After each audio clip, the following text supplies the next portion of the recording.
Recording in progress.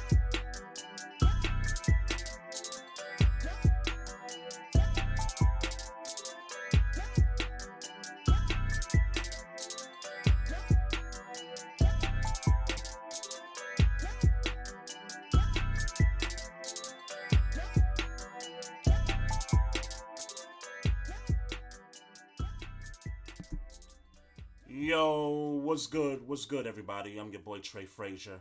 I got my brother Maestro Styles here with me today. Yes, sir. Yes, sir. Welcome to another episode of the Barbershop Sports Talk Podcast. Special shout out to everybody watching us on Facebook, YouTube, and Twitter Live.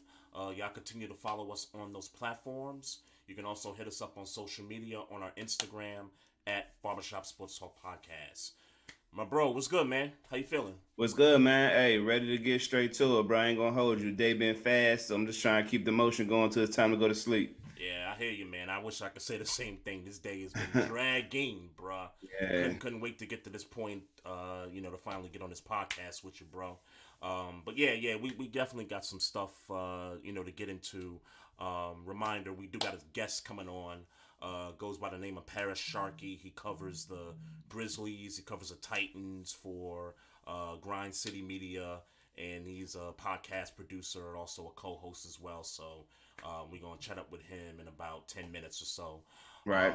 But I want to start off with some not so good news in Knicks land. If you're a Knicks fan like I am, definitely want to pay homage to the legend Willis Reed. Passed away earlier today at the age of 80. For me, I'm 40 years old, so I haven't seen Willis Reed's games live. Right. Too young for that. Seen older highlights of his game here and there. Everybody understands I guess whenever you see an athlete in today's game get injured, go out the game, come back in, everybody calls it, oh, we pulled the Willis Reed. Reed, right. That kind of moniker of him is what is mostly that I could take out of it. Also, I did have a chance to see him on TV maybe 2-3 weeks ago. So the Knicks, during halftime, one of their home games, it's the 50th anniversary of the 1973 team that won the championship with Clyde Frazier, Earl the Pearl, the Busher, Bill Bradley, Phil Jackson was on that team as well. Yeah. And obviously Willis Reed was on that team also. And everybody, knows the famous Willis Reed moment, walking from the tunnel, not sure if he was going to play the Game 7 against the Lakers in 1970. He comes out. He starts the game. He shoots his first couple baskets, makes both of them. Didn't score the rest of the game, but we ended up beating the Lakers in that series, and the Knicks got their first championship. And by the way, too, kind of going back to the Knicks commemorating the 50th anniversary team, they came out with these gold cream 50th anniversary Knicks jackets with the blue trim around the cuffs and around the waist and stuff. I ain't gonna lie to you, bro. I felt like I was gonna cop me a jacket right there because it was looking that good. Like it was fire. But condolences to the family of Willis Reed, and rest in peace to the legend. Certainly a top 5 Knicks moment in the team's history of him coming out the tunnel and playing that Game 7. I know you're not tied to the Knicks, but obviously, obviously you're right. I'm not a Knicks fan at all, but obviously, like you said, that's called he was a verb. You know what I'm saying? Yeah. So obviously he's done enough to the legend of not just New York Knicks, but to basketball, period. So, I mean, definitely, I won't pretend to be as long-winded as you were about it. Yeah. But for certain, rest in peace and condolences to the family, man. For sure, a basketball royalty. No doubt. I think a few years ago, I actually named one of our episodes Aaron, quote, Willis Reed Rodgers, because it was a game and I think it was the opening game of the season, Green Bay, Chicago, and Rodgers gets hurt. The Packers are down like 20 points. It's like 3-23. People thought he wasn't going to come back. And then coming out the half, here comes Aaron Rodgers, and he throws, I think, 2 touchdowns, and the Bears blow the game. The Packers come back and they win the game. Yeah. And so, like you said, the term Willis Reed has been used as a verb in some of these comeback situations. I'll give you another example, Paul Pierce. And the reason I'm bringing Paul Pierce up is because he recently had a sit down with himself, KG, Tatum, and Jaylen Brown on the show that they do on Showtime. And I guess Paul Pierce was trying to clear the rumor that that the reason that he got carried off in the wheelchair in that finals game a few years ago was that he pooped on himself. And Paul Pierce was clearing the air saying, nah, I sprained my MCL, not ACL. He sprained his MCL. Some people don't believe him. Some people are like, oh, okay, whatever. But that's another moment where Paul Pierce, you think he's not coming back. He's, they're wheeling him off in a wheelchair. And then moments later, he comes back and then he's cooking the Lakers in that game. I think it was a game 1 or something like that in that finals series years ago. So, yeah, I mean, there's all kinds of, stories with athletes getting hurt in the same game, coming back, and, everyone refers to those moments as the Willis Reed moments. So, for sure, definitely a legend in the rest game. in peace, No for doubt. sure, for sure. No doubt. So real quick, man. Yeah, what's up? I saw a little Twitter exchange about Cam Newton today, man. And my main question is, I'm going to assume that Huntley was extended or given some type of a contract, and that's why you wouldn't want Cam Newton on your team. No. So to address the Huntley thing, Huntley is actually a free agent. Actually, okay. I think he's restricted. I think. Okay. So we would be able to match any offer he gets also. So that's Right. the situation with Huntley there. So why wouldn't you want Cam Newton on the Ravens, bro? Well, I'm speaking in the sense that Lamar's not there. For me, and this is just me personally. Okay. If Lamar's not there, I want one of those quarterbacks in the draft.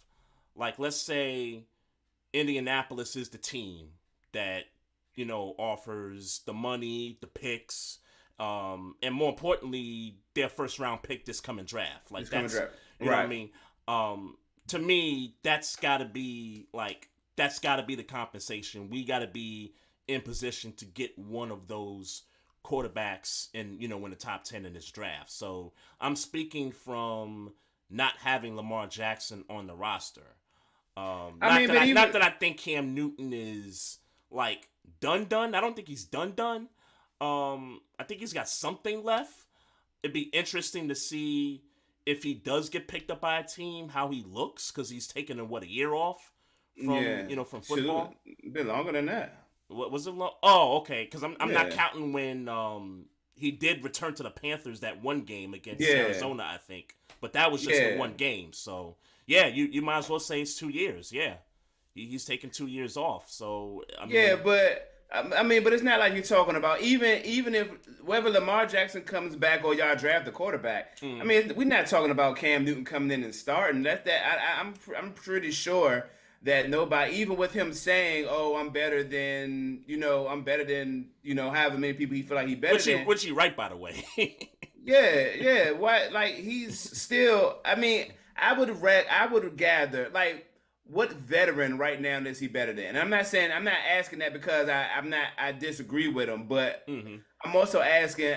My thought is that even if you're better, like for instance, if he went to the Commanders. Yeah, he's probably a better quarterback and probably would be like a better option, maybe. I mean, you could make that argument. Yeah. But Sam Howell's young.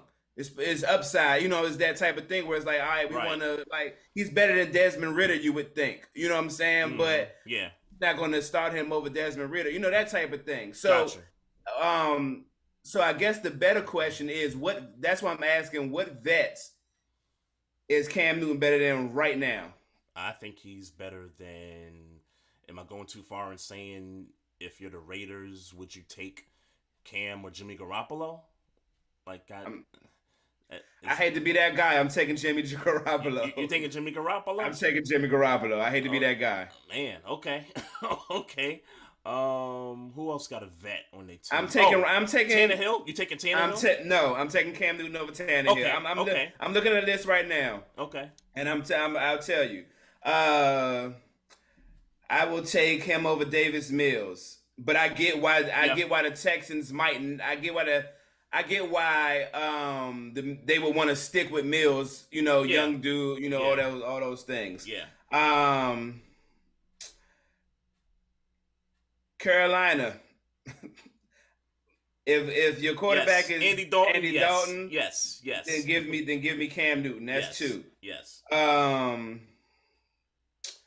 Daniel Jones. The Colts. No. The Colts, right? The Colts have. I'm taking Cam over Gardner Minshew. I mean, I'm taking Cam over Gardner Minshew. I think I'm with you, but that's the same thing for the Davis Mills thing. I can see why they would go with Gardner Minshew because he's younger, whatever. Right. But I don't even really think I think we all agree that they didn't pick up Gardner Minshew to start. So we agree with that. Yeah. So he's a backup. Yeah. Yeah. So he clearly we're talking about more like a Stroud, more like those top quarterbacks. That's going to be the starting quarterback for the Colts. Unless they go pull the trigger on Lamar. Right. To go back to the Tennessee situation, let's say they trade Tannehill and Malik Willis is right there. Malik Willis would be the guy to step up. If you're the Titans and Cam is out there and you bring Cam in, so it's Cam versus Malik Willis. Who you taking? I'm still taking Cam because of what I saw, just based off what I saw last year with Malik Willis. Yeah. But you definitely grooming Willis. You know what I'm saying? Like you gotta tell Cam like, hey, you starting right now. But I think he's the perfect guy to groom. I agree. Willis. I agree. I think he's the perfect guy. I don't know if he's the perfect guy, but he's definitely somebody like. I would take Cam Newton over Tannehill right now. Mm-hmm. Now. Yeah. Nah, I agree with you there. Are you taking Cam Newton over Matthew Stafford, who you don't know? No? Okay. No. Okay. No. We don't know what Matthew Stafford looks like right now. Sure, but no. I'm not, no way in hell. Not like respectfully, no. Like, no. Yeah, well, let's we can find out from our guy here coming in here right now, the homie Parish Sharkey. I'll wait a little bit for him to pop the video on real quick. But for sure, there's no way in hell that I'm taking look, man. Unfortunately for Cam Newton,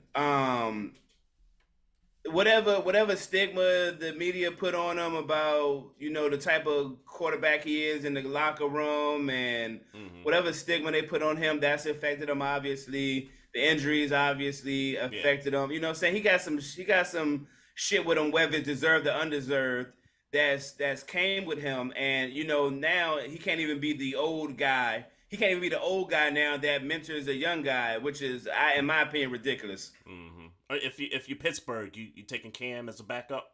If we can get rid of Mitch Trubisky, I take him in a heartbeat. Okay. All right. Not as a third, no. No. Yeah, I would. Yeah, it would be Pickett, then Cam, and right, and then that's it. And really, quite that's frankly, it. You get rid of Mason Rudolph too. Right. I'm surprised you didn't mention Mason Rudolph. Nobody wants him. Nobody wants him for some reason. I don't know. Like, damn, you don't want nobody want a third quarterback? God damn. Nope. Hey, let's get our guest up in here. Homie Parish Sharkey, aka P Shark, podcast producer, writer for Grind City Media, also Let's Be Real Media. You can follow those platforms on Twitter. Also, you can follow him exclusively on Twitter as well. P Shark, man, appreciate you popping in, man. What's going on? Man, not much, man. Appreciate the invite. Definitely a fan of y'all's show. Appreciate it. What's going on? Man, not much. All right, that's what's up.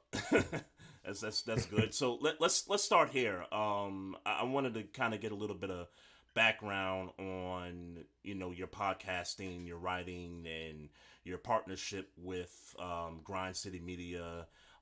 You're based out of Memphis, right? Yep. Okay. And actually, it's Bluff City Media that I'm part of.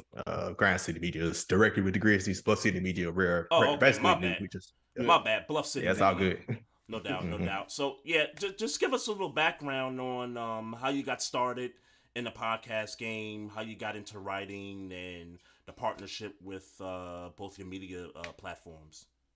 Okay, yeah, definitely. Back in 2000, for one, growing up, I love sports. When I was growing up, my dream was to be like a sports caster, analyst. But as I got older, I saw, people getting those positions were former athletes. And although I did play football, I had to play basketball, I played football in high school. I knew I wasn't going pro, and most of the people getting the positions were former athletes, former like pro athletes. It seems like so. I was very smart. I was good at math. So I went to school for engineering. So I got my engineering degree. My day job now is a project manager. So I knew eventually I was going to try and get back into the field later. And a couple of years ago, while I was actually struggling to find jobs after graduating from college, I decided to start a podcast with my friends. Let's be real was my quote, was like my catchphrase. So anytime we were watching NBA draft or somebody say something, I'd be like, "Oh, let's be real, this, that." Yeah. So that's how we came up with the name. Yep. Started in 2017. Since then, I actually quit. I started in 2017, July. I quit in December, mainly before we started having virtual platforms, and we was doing everything in person. So schedules wasn't crossing paths. Then I was trying to record on my own. I didn't enjoy it. So I was like, hey, I'm done with it. I tried, I failed. It's cool. I never quit anything in my life. So it was kind of a hard pill to swallow. But then a day later, I kind of got back in my mind, like, nah, just, relaunch it later, focus, try and actually prepare for it. And then relaunched it later on in July, basically a year later, July 2018. Relaunched it, and that's what the episode order started. So now we're at 200 plus episodes, and let's be real. And throughout that time period, we got the opportunity, all five of the guys, we got opportunity with SB Nation's Grizzly Red Blues blog to get a Grizzlies podcast. And that's how I came up with the Starting Five podcast that we do for the Grizzlies every week. And we just crossed over 100 episodes on that. Okay. And since the year began, SB Nation, Vox Media had a bunch of layoffs, including Grizzly Red Blues. And that's how we got on with Bluff City Media. So, and going with my writing, I was actually already part of Bluff City Media because I started writing for them for the Memphis Tigers in December of last year. So it kind of just came pull forward for me. But again, to writing, I hated writing. So actually coming up, I hated writing. And that's why I didn't go to school for journalism. Man. Yeah, so I told myself I like writing. And just over like the years, if I wanted to really try and get into the sports and get into like the sports world, sports field, I knew eventually I was probably going to have to start writing. Yeah. And kind of last year, I started prepping myself with Let's Be Real. We have a blog, and I started like writing probably once or twice a month. Then I decided to, since I was already part of Grizzly Red Blues, and it's mostly a blog site with podcasts, okay, hey, let me try and write for y'all. Then they let me write my first article, which was the Game 3 of the Grizzlies Warrior series last year. Okay. And since then, I've grown to enjoy it since then. So each now when I write, I actually enjoy it. And I'm actually glad I actually started. So that's how I got started into podcasting and writing for the different platforms I do now. Kudos to you, man, because I'm telling you, well, it's been maybe 4 or 5 years. Maybe about 4 years since we stopped the blog. we were dead set, like, man, we gotta. I'm like you. I don't like, and actually I like writing, but I don't like writing about sports. I ain't even gonna lie. I do not like writing about sports. I love talking shit about sports, but I hate writing about it. And we just found it was so damn difficult. And we committed to, we try to commit to one a week. One blog a week. So damn difficult for us to do a blog a week. And I was just like, you know what? This ain't for me, man. This ain't for me. Every time I would remind him, I say, hey, Maestro, we got to write a blog. Or he'll call me or he'll text me, hey, gotta get that blog in. Sometime I get to it. Sometime, life happens, It's just like, it's like write this blog or watch Netflix. It's like, I know the feeling. I don't know, man. So I mean, I definitely give kudos to anybody who does the podcast and the blogging at the same time because it is certainly a focus, a skill. Like it's something that you gotta do. You gotta literally do it. And I think a lot of people a lot of us get these grand ideas about shit we want to do and things we want to do, but to actually sit there and do it. And even for your amount, as long as you've been doing it, man, like kudos to you, bro, because I couldn't do it. I couldn't do it. Man. I couldn't do it. Definitely appreciate it. And also, forgot to mention, I'm now the reporter for the Memphis Hustle for Plus City Media. So, man, you're doing it big, man. Pretty much help me get there. So, yeah, you're doing it, man. So you got credentials. You got access to all the Grizzlies games and stuff. No, just the Hustle games. Oh, that's what I'm working up to. Grizzlies. All right, got you. Mm-hmm. Okay. That's what's up. So speaking of the Grizzlies, I guess let's get into what has been like this up and down season with the Grizzlies. Obviously we got, Ja Morant and his situation going on. There's been suspensions with Dillon Brooks. I think he just got a suspension last night, got his 18th technical. Steven Adams is out for a while with an injury. Brandon Clark got some kind of surgery going on. He's done for the year, and all kinds of stuff going on with this season, man. Tell me, you write for them. Like, what's the ceiling for this team as they go into the postseason with a high seed? Yep. You asked me 2 weeks ago, I told you a first round loss. Straight up. I think it comes back to, I think the ceiling, and it is based on matchups, of course. I still believe they could. I don't see them winning the finals, but I think they could get there. Ceiling wise, depending on who they end up facing. Okay. They are playing the best ball at the right time. And I think Jaren Jackson Jr. is the key. The way he's played, he's had 25 points plus the last 4 games. If he plays like that, and then Ja Morant, who's coming back tomorrow, supposedly, if they connect like we've been waiting for the last 4 years, then that gives them a very high ceiling. But of course, it's still based on matchups. I think if they were to face a healthy Phoenix Suns team at any point in time, they lose next series. I think everybody else they could potentially beat. The Denver Nuggets probably worry me some because of Denver probably have home court advantage, and winning at Denver is going to be very difficult. So I say Denver and Phoenix are 2 teams I'm most scared of. What about them Warriors? Here you go, trying to push that Warrior narrative. That's who we want.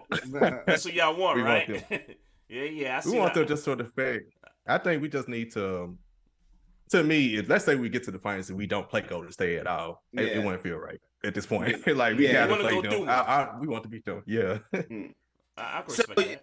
So how you feel? I mean, obviously y'all have, or at least on y'all end of it, y'all have tried to create a rivalry with the Warriors. I don't know if I'm necessarily call it a rivalry yet, but what's your your view on the Warriors as a writer, as a fan of the Grizzlies? They're the champs. They're 4-time champs. And I'm the type I could separate my disdain for them playing against them and watching them play other teams. So last year, they beat us, but after that, I wanted Steph Curry to get the Finals MVP because that was the one thing they always there. Somebody held against him. He had no Finals MVP, so I wanted to win the championship. Even after we lost to him last season, so I know how to separate. Okay, cool. So you're not one of the fans that's like, if they saying fuck them, then we saying fuck them. So you're not one of them. Right, yeah, right. Okay, when we played them, right. After that, it's game after that. Yeah, respect. Yeah, I can appreciate fans like that. I mean, in football, obviously I'm a Steelers fan, he a Ravens fan. I'm only objective in the off season. So, any other time, nah. So, Dylan, well, let's go to Ja. Let's talk Ja. Let's talk Ja, man. Obviously, he's coming back tomorrow off of that 8-game suspension. First, I guess we got. How do you feel about everything that's transpired with him? And my main question is, how do you feel about the punishment? I think it's about where I thought it would be. I didn't think he would be suspended the rest of the season or something, because it was hard to prove if he actually brought the gun with him. But I remember, I think whoever was over the Barbershop Talk Sports account, y'all had tweeted me, I think after the Indiana Pacers game, or when that incident came out in the public. I asked Yeah. you, yo, what you know about this? Because it was the first time I heard about it. It was the Pacers incident with the infrared. Yeah, the infrared. Yeah, yeah. It was actually, And P Shark was like, I don't know. I don't know. Right. So at that time, I didn't know. Like, I didn't even watch that game. I think I watched like only the fourth quarter of the game because the Chiefs and the Bengals were playing the ALC Championship. So it's playoff football. I'm watching playoff football. Then I'm going back to the Grizzlies. Right.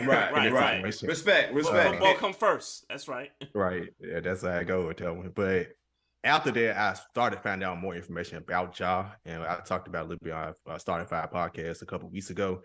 A coworker asked me, did I know, same thing you asked me, did I know much? I was like, nah. Another coworker came up, and it was another story came out about him last summer, about him and the high school guy that came to his house, and they got to fight. Yeah, that story already came out, and he basically told us about that story and how Ja really started it, and then they jumped the dude, and I guess the dude threatened to shoot up the house or whatever. But I never heard anything about the gun in the incident, and that didn't come out till recently. Then the whole Finish Line story was I was surprised nobody in Memphis heard about that one. Right. Like that was a real shock. Like it was like, dog. Then even the high school game with sister, like that high school was probably 10 minutes from where I stayed at. I'm like, wow, like I didn't.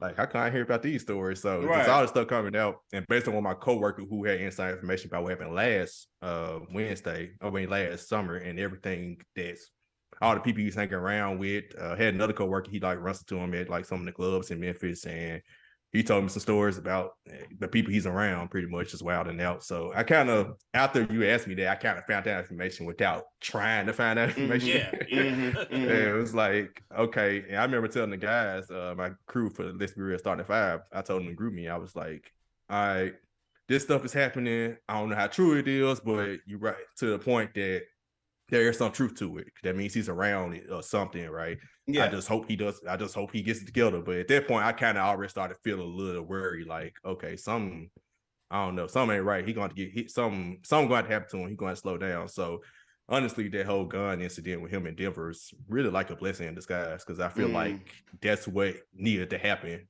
at the trajectory that he was going. And the blessing of it is nothing happened. Like nobody got shot. Killed, nothing along those lines happened. So hopefully, like, he's actually taking this time, actually went to counseling.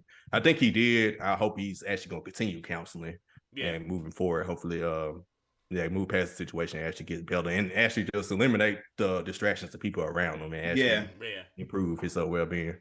Yeah, I'm with you, man. I hope he does get the counseling and continues to do it, because someone said a few days ago that, just him kind of doing it so quickly and then just kind of coming back doesn't seem like, he's getting the best out of it. I kind of agree. Like, I think he should get it as long as he needs to get it. And when he's ready to come out of it, then, that'll be his call.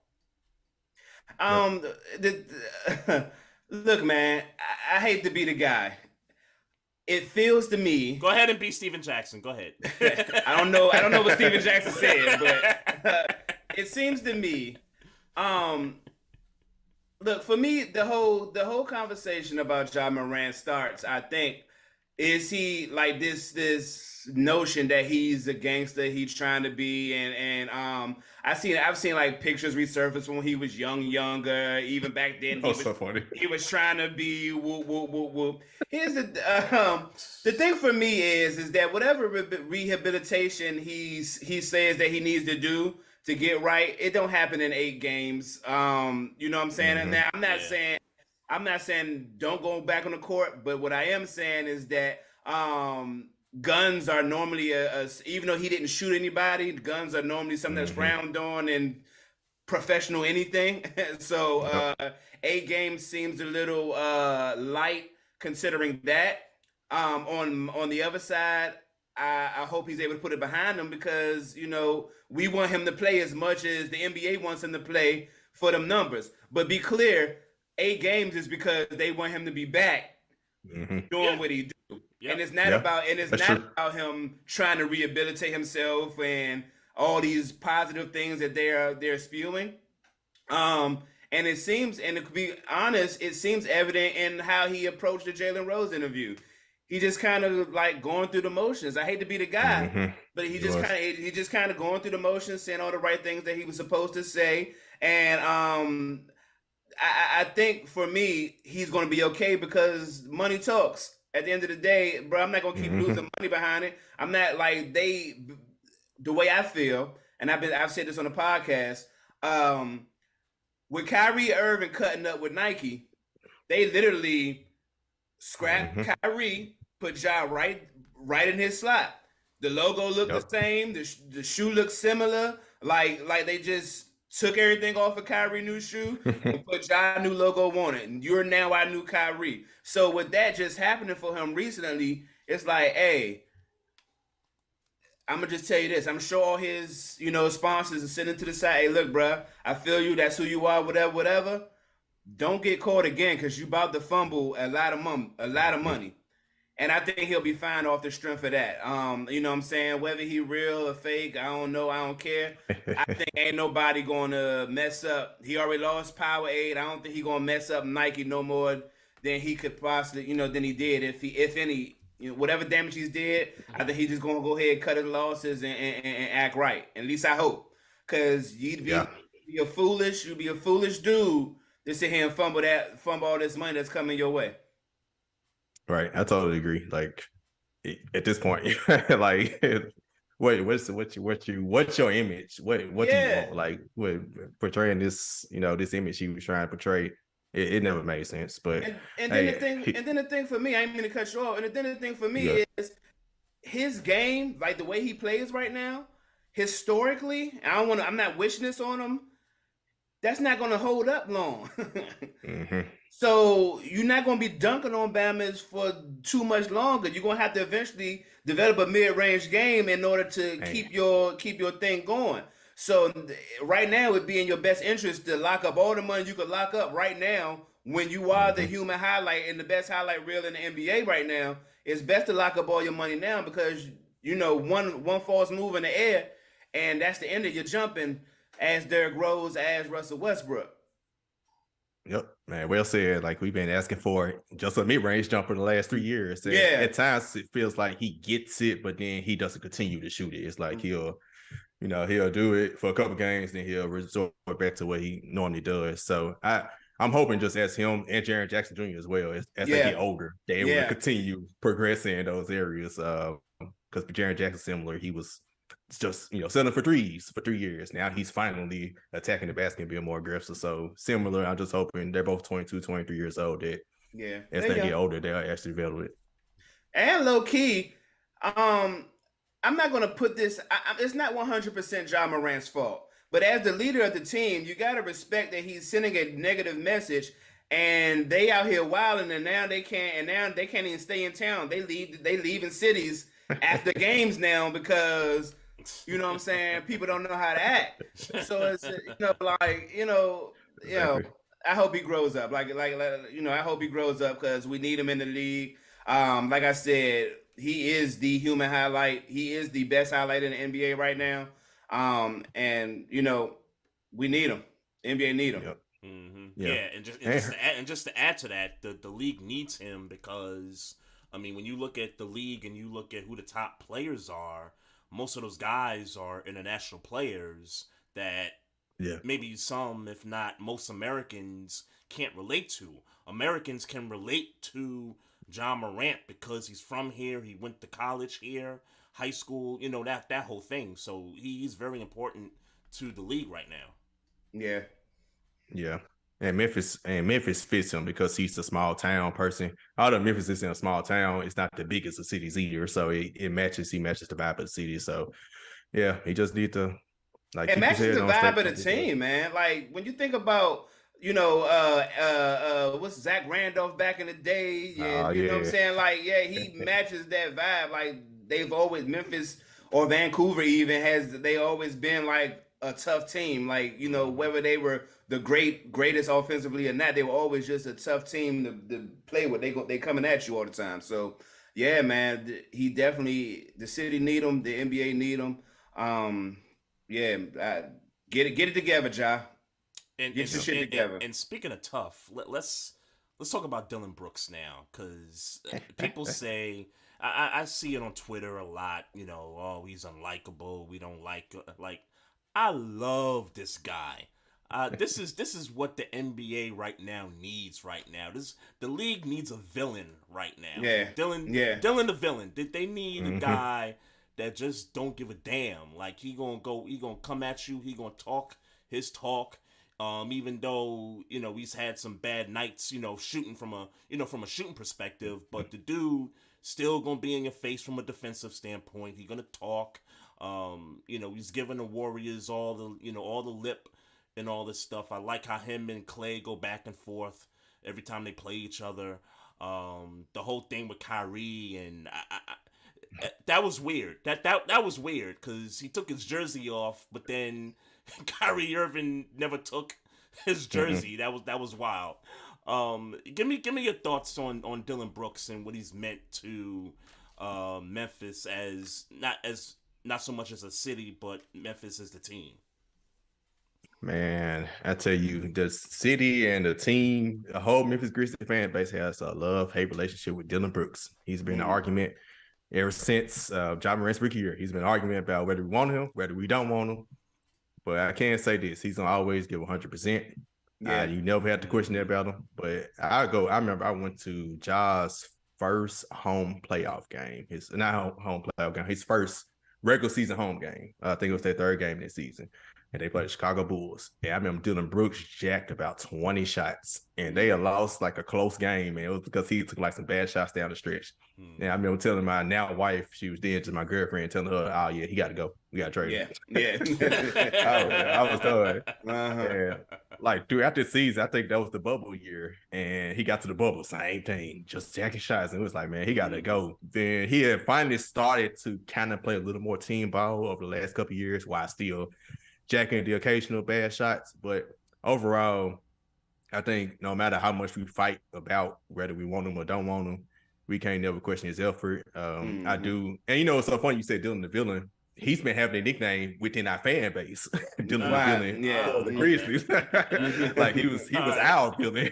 Like he was the villain to us. Like we had to get him up out of here because he the opposite on us. Oh, man.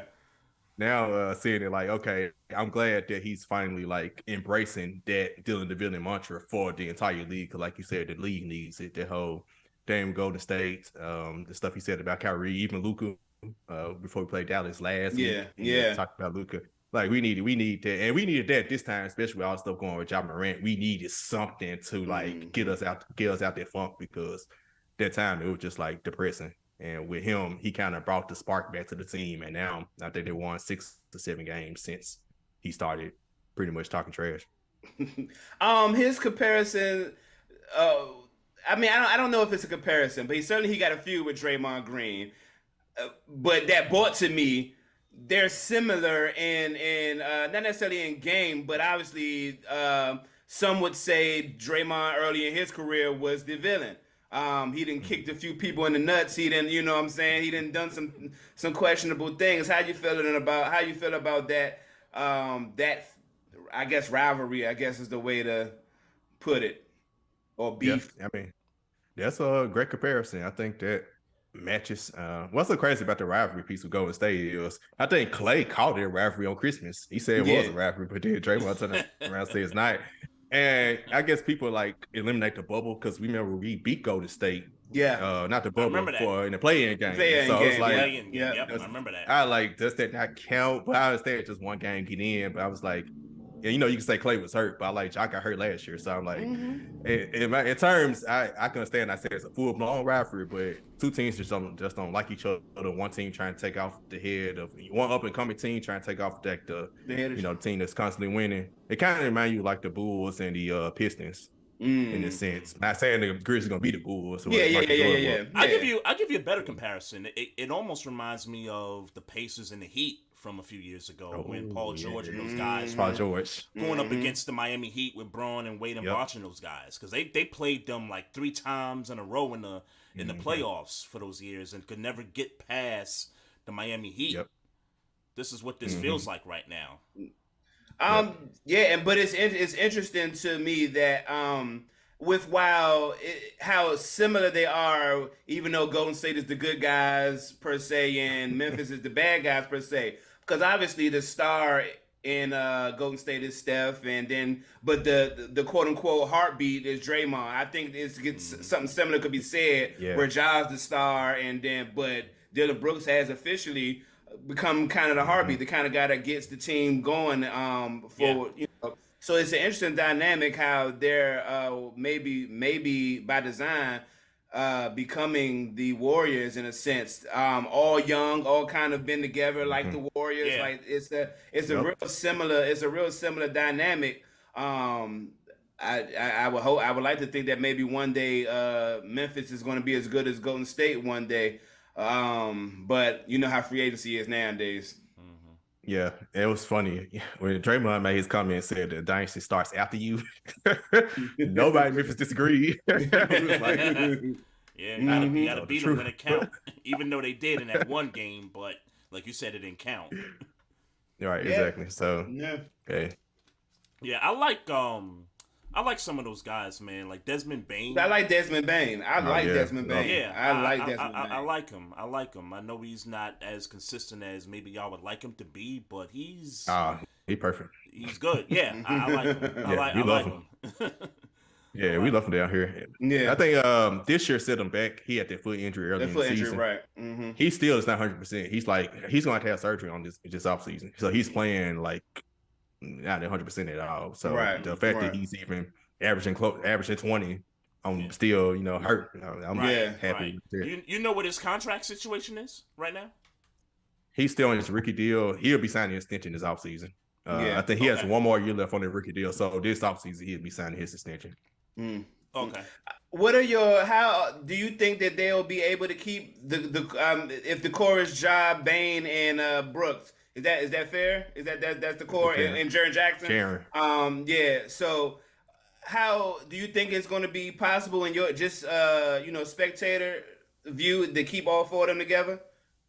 I think where the GM said he's building around is Ja, Bane, and Jaren. That's the big three. Okay. Dylan is the question mark. Right. They were trying to trade Dylan trade deadline this offseason because past trade because he's a free agent this offseason. Okay. So it's let's go get something for him. So they got a decision to make on I guess how much he's going to be getting on the market. They're going to make a decision whether keeping him or try and do a sign and trade if they decide not to, or like I said, he is the heartbeat, but you might, they still want like a legit, like they tried to get OG Anunoby or Mikal Bridges. If Jaylen Brown comes over, they're gonna try to swing for somebody like that if they can. Man, they think if they got Jaylen Brown, I ain't gonna hold you. Yeah, he can. Yeah, definitely love. Yeah, right. Yeah, he can go ahead.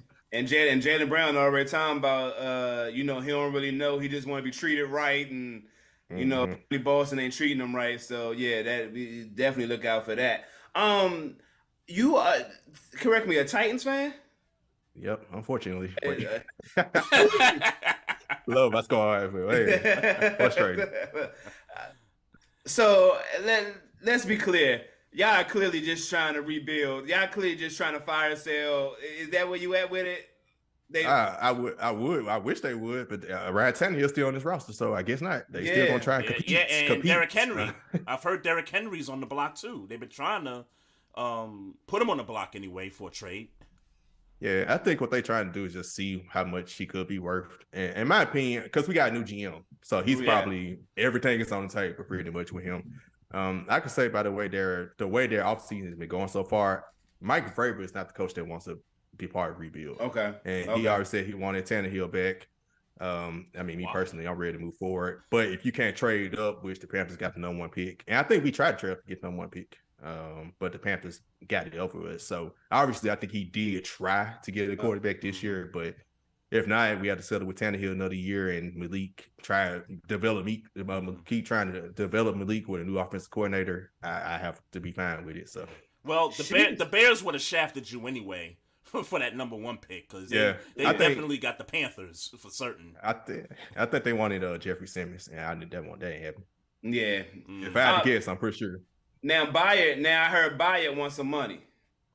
They should. They want. So what? I guess the story is they tried to get him to take a pay cut, which pissed me all the way off. Yeah, Because yeah. I'm like, of all the people that has to take a pay cut, the best player that's on this team, one of the best, if not the best safety in the NFL. If anything, he need to get an extension. Like, right. I know he's right. I know he's 30. Yeah, yeah, messed up. It's just messed up, but I understand. I guess I get it from because our last GM, John Robinson, really just messed us up, cap space wise, money wise. That we're in the bind this season, but next year, like Tannehill's contract come out the books, Derrick Henry contract coming off, we're gonna be like $100 million in cap space next year. Hey, by the way, that was real strategic on the Titans ownership to keep the GM until the Eagles game, just to show him that. You failed in trying to keep AJ Brown, and once they torched y'all, that was it. They cut the relationship off just like that. How'd you feel about that? Like that was like strategic, right? Yeah, it was time to bounce. And I actually like John Robinson, but that AJ Brown trade, I was on the live podcast that night, and man, I broke down. I broke down. I was like, bro, no, they didn't just trade this man. And then just hearing the stories, the conflicted stories. Then AJ Brown came on Darren Bates' Raw Room podcast recently, and he retold the story about from his side, his point of view, and he really wanted to stay in Tennessee. Apparently, another report came out that the owner, I mean, granted the GM he could get paid up to like $27 million or something. They granted that contract for him to pay him, and the GM, whatever reason, wanted to play hardball and trade the man. And then try to tell her that Burks was going to immediately come in and be AJ Brown. Right. And I like Burks, but absolutely. Too much pressure on him. That's soon, like, come on now. Not that first year though. Not the first year. Right. Like, come on, man. Like, look. I don't worry, because we got another Titans fan. Shout out Mike Patton, who was trying to convince. Yeah, he's not a fan. He just covers a team. He just covers a team. Okay. Well, then he need to start writing them articles. He was trying to cite Traylon Burks.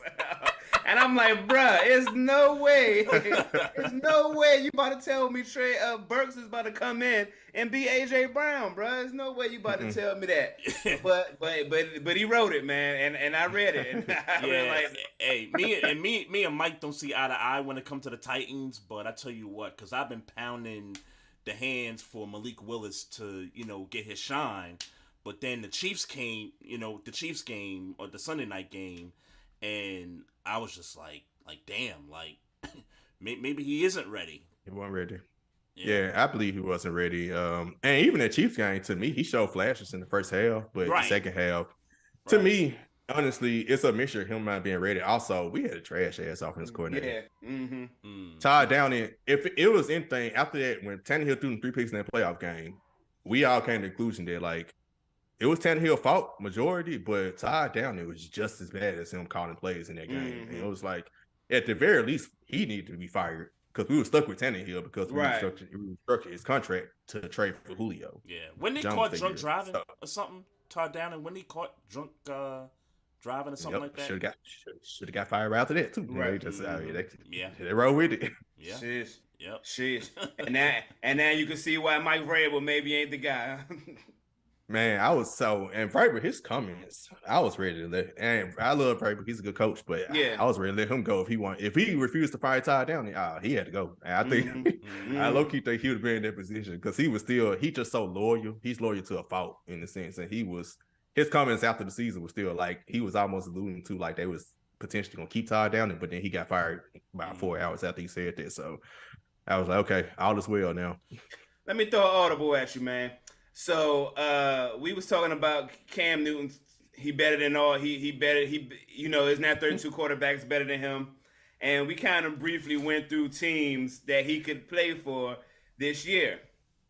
How do you feel about the possibilities? Obviously, cap, all those things aside, if you could bring Cam Newton in, would you welcome him into Tennessee? I would. I'm welcome to any. Wherever this route they decide to go. If I see we can't really get it, we won't be. I only want Bryce Young to see Stroud this year, so we can't get the top 2 pick, which we can't. I don't want Leo Levis.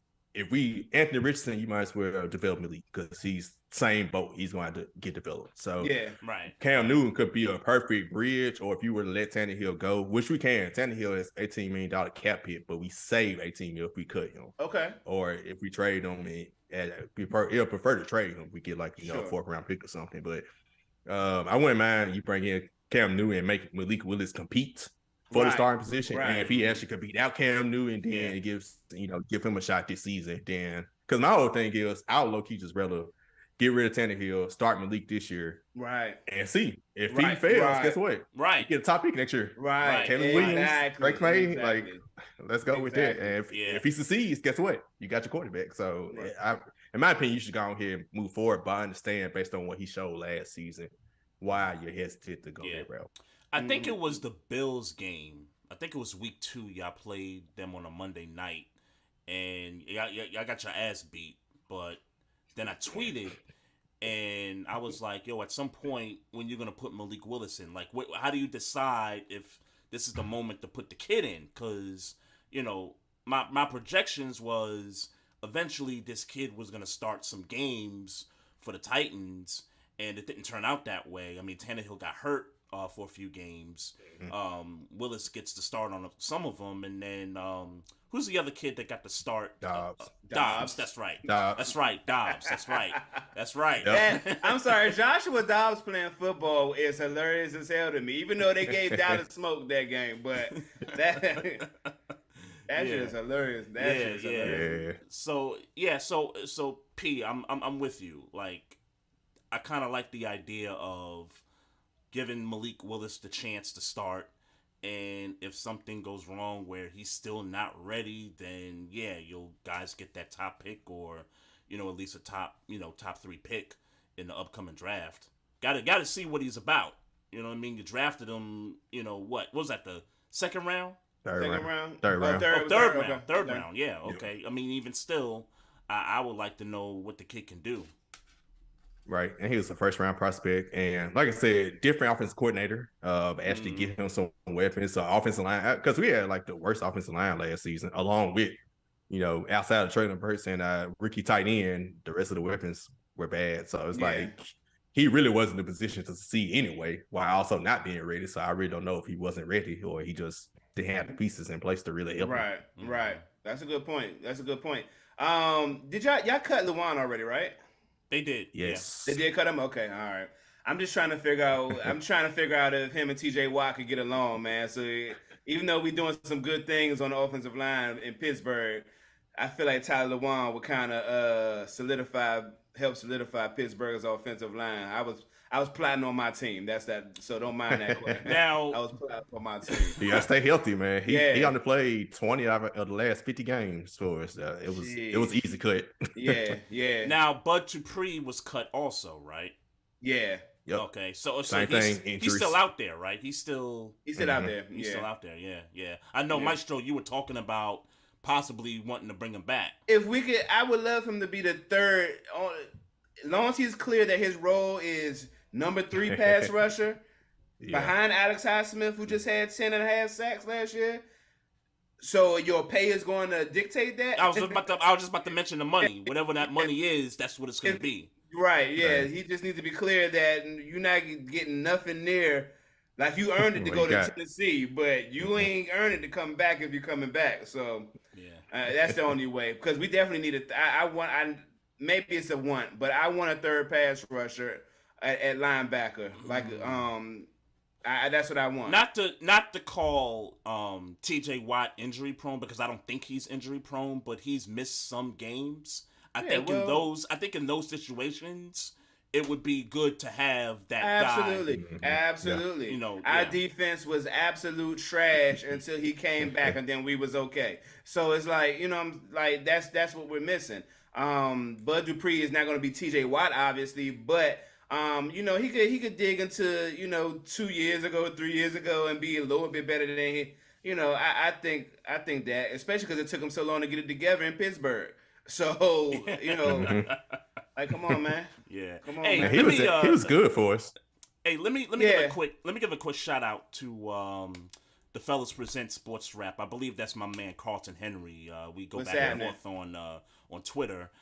He's got a comment in the YouTube live chat. He says Cam could compete in Tampa, the Raiders, Atlanta, Green Bay, maybe, and maybe a bridge quarterback situation for like the Texans, Carolina, and the Colts. So run them names back, because I know we had that conversation. Run them names back. Tampa, the Raiders, Atlanta. Hold on, you're going too fast. I'm sorry. You need to write it down. I want to deal with him. I just want to. You want to deal with it one by one. Gotcha. I just want to make sure I agree with everything. Buccaneers. Trask and is Mayfield there yet? Mayfield, yeah, Baker's there. Yeah. He can't compete. He can't compete. Yes, I agree. He can't compete. I don't think he'll beat Mayfield, but he can't compete. Yeah, I don't think he would either. I agree with you there. Raiders. Jimmy G. With Jimmy G. Because we kind of talked about Jimmy G. No. I think you and I still see a little different on that. But Atlanta, yes, right? But yes, he could compete. But no, he's like they clearly picked up Heineke to back up Ritter. Yeah. Like, you know what I'm saying? So yeah, he could compete, but is he gonna come in and rock socks per se? Right. Where they throw out that they drafted Desmond Ritter? Nah, I don't think so. Nah. Green Bay. Aaron Rodgers is still there right now. Jordan Love though. Yeah. Drafted in the first round. So. Yeah. And this is year 4 for Jordan Love. Right? Yeah. But it's the same exact blueprint that they did from Brett Favre to Aaron Rodgers. Yep. Like that's design. That's by design. And by the way, Aaron Rodgers ain't playing for Green Bay next year. I mean, we say that look, he's doing the exact same thing Brett Favre did. Sure. He might play. He might. Well, I think he's gonna play. I don't think he's playing for them. I'm talking about for Green Bay. I get you, but we did this same thing with Brett Favre. Yes, no, I get you. I get you. He's following the blueprint to New York, basically. Yeah. Texans. Yeah. But again, Davis Mills got upside. I think they start in whoever they draft. Yeah. Whoever the Panthers don't take. Right. Yeah. Texans can get a quarterback. That's right. That's right. Yeah. And the same thing for these two teams, the Panthers and the Colts. They're gonna draft quarterbacks. It sounds like. Yeah. But I said the Colts with the 4th pick. I mean, honestly, like I said, after Bryce Young and CJ Stroud. I guess Anthony Richardson, you can talk yourself into it, but Will Levis, no. Okay. Man, that's the first time I don't know, but I've been hearing people like Will Levis. I'd say this. I wasn't a big fan, kind of similar to Justin Herbert, him coming out of college. I didn't really see. I saw like flashes, but I didn't see like what he is. So Will Levis could be that, or he could be Mitchell Trubisky. I was surprised either way. Yeah, I feel you. Yeah, so but Tampa Bay. Is that all we agreed on, Tampa Bay? Yeah, he could compete. Yeah. In the end, though, I don't think he beats out Mayfield, but no, I think he competes for that spot. I really do. That's a damn shame, but he should definitely be a backup somewhere. I feel that way. He should be a backup somewhere. Mm-hmm. Yeah, I feel you. I mean, kind of going back to when he was with the Patriots and the COVID year. Mm-hmm. That team was drastically affected by that. He got COVID. I think some of the other team had COVID, and then they had to reschedule their games and stuff. And then he comes back, and he just looked like a completely different quarterback. Yeah. So I hope it was just COVID stuff that affected his play, and that maybe if he comes back in like a backup role, and we kind of see some flashes, that maybe he could go a little bit back to what he once was. Maybe not all the way, like not MVP. 2015. We know those days are over. Yeah. That's long gone. But like, whatever that year was, a couple of years after the MVP season, like if he gets back to something like that, didn't he play a good game against Arizona? That one time, that last one game in Carolina, when Carolina brought him back. Oh, he came back. Yes, he did. He played I actually thought they was gonna go on a run. Stupid me. Mm-hmm. I didn't believe that. I didn't believe that. But Cam Newton should be a backup. he would be easily a top 5 backup coming into whatever situation he went into. But I think it's clear that at this stage of the game, he's a backup. Good for playing. Your starter gets injured, play 3 games, 2-on-1, depending on the schedule. That type of cat. Yeah, my man C. Henry here in the chat. He said he'll take Teddy B or Cam in Detroit as a backup. Backup. I could see that too. Yeah. I could see that. Yeah. Detroit, by the way, they going crazy in free agency, right? They going crazy. If only they could have kept Jamal Williams. I mean, but I ain't mad at David Montgomery. No, I'm not either. Yeah. I ain't mad at David Montgomery at all. Yeah. I'm not either, but that man was a touchdown machine last year. Especially in them goal line situations. Yeah. So where did he go? He went to the Saints, right? Jamal Williams, I think he went to the Saints. I think so. Yeah. That's a good pickup for them. Don't even know what the deal's gonna be with Alvin Kamara with the whole legal stuff. Yeah. Hey, P Shark, man. I got one last one for you, man. Kind of going back to the Grizzlies.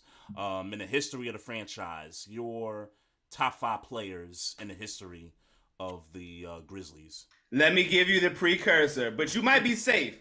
You might be safe because the Grizzlies started in 95. 95. Okay. 95. So you might be safe, but it seems like every time somebody gives this top 5 list and we post it on Instagram, I gotta get a phone call while I'm getting cussed out. I gotta get a DM. Y'all too young. I don't know if I should even talk to you about sports no more. You know what I'm saying? Like, these are the types of things that happen because guests come on and give their top 5 list. So just to let you know, the pressure is on, but not really, because it's your list. So, hearing this, I think of Memphis Grizzlies, so I really didn't count Vancouver. So, honorable mention is Sharif Abdul-Rahim. I mean, yes, sir. He was really good. Mike, I think they had Mike Bibby as well. They traded both of them, so they got to Memphis. But so I didn't include him because I'm thinking more of Memphis. So 2001 to now. Gotcha. Yep. Number 1, Zebo. There's Zach Randolph there. They just put him in the what's this? They call it the Tennessee Sports Hall of Fame or something like that. They just put him in that honor for that. Shout out to him for that. I think so, yeah. And I'm gonna call Trey out because I want to say it was last year. Yes. When Ja scored 50, and he came in here talking about Ja better than Zach Randolph. And I'm like, bruh, you can't. Whoa. Change the words a little bit. Change the words. I said he's the best Grizzly in the franchise's history. That's what I said. Still no. Still no. Respectfully. Like, I get it. Highlights and, he dunking on people. That's my thing, man. Yeah. And I get that style of play. Yeah. He's definitely on his way. But nah, not Zach Randolph. Don't do Zach Randolph. Don't. Years. He the OG. I get it. Years. Let's remember, Zach Randolph was in Portland and New York too. So but the Clippers. Sure. Grizzlies. Sure. Grizzlies. I get it. Grizzlies. I get it. Grizzlies. And I don't care how boring this game looked. You thought he'd elbow you. And he was consistent. Yeah.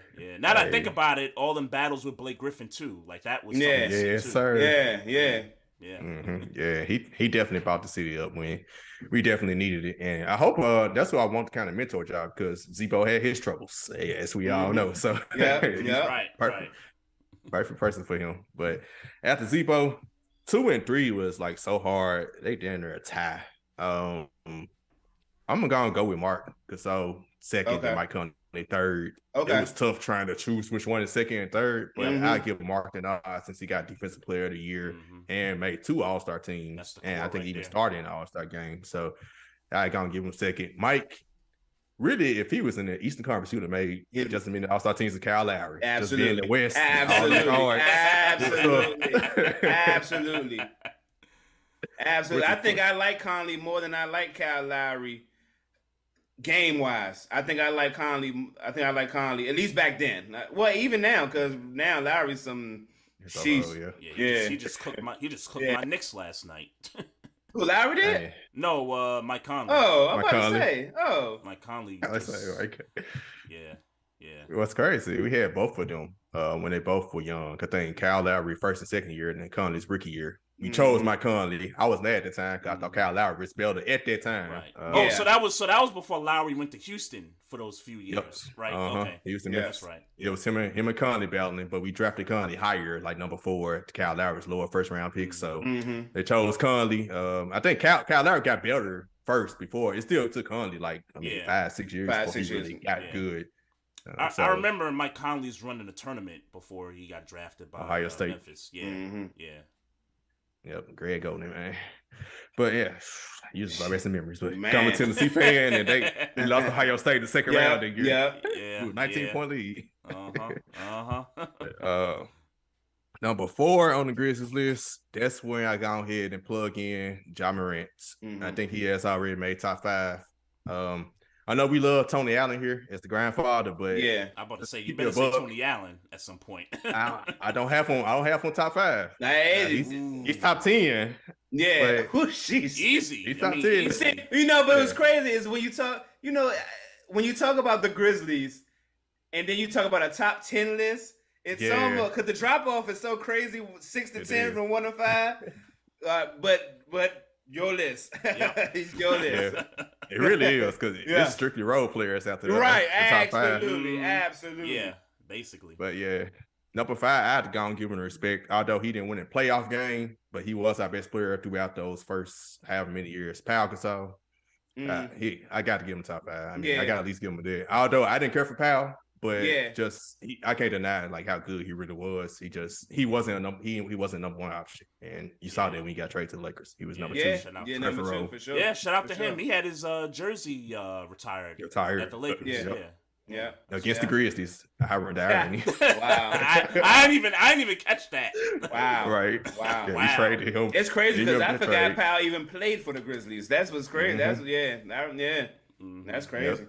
Cause he made a couple All-Star teams. He led us to the first 3. I mean, like I said, we got swept 3 years in a row, but he led us out to being a super bad team to a competitive team. So wait, so P Shark, refresh my memory. So the trade to get Pau Gasol, the Lakers trade. So Kwame Brown was in that trade too, right?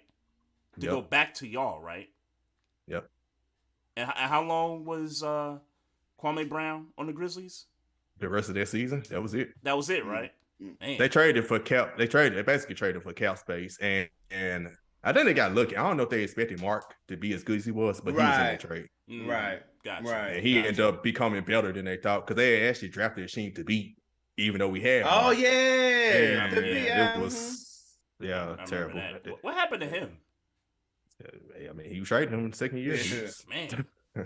I forgot about him. Yeah, I forgot about the beat. Man, harder to come, the lower they fall. Man. So I think I think my phone call is going to be Pau Gasol versus Tony Allen.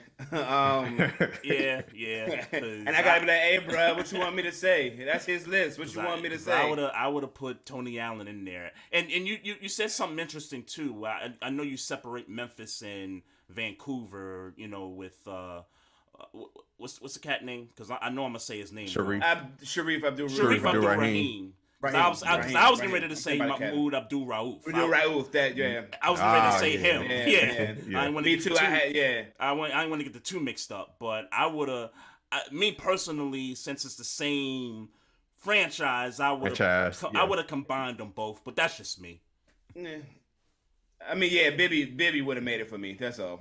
Bibby right, that's it would have been tough with him. There. Yeah, Bibby was tough, and he was tough over there. He would have made it for me. I forgot.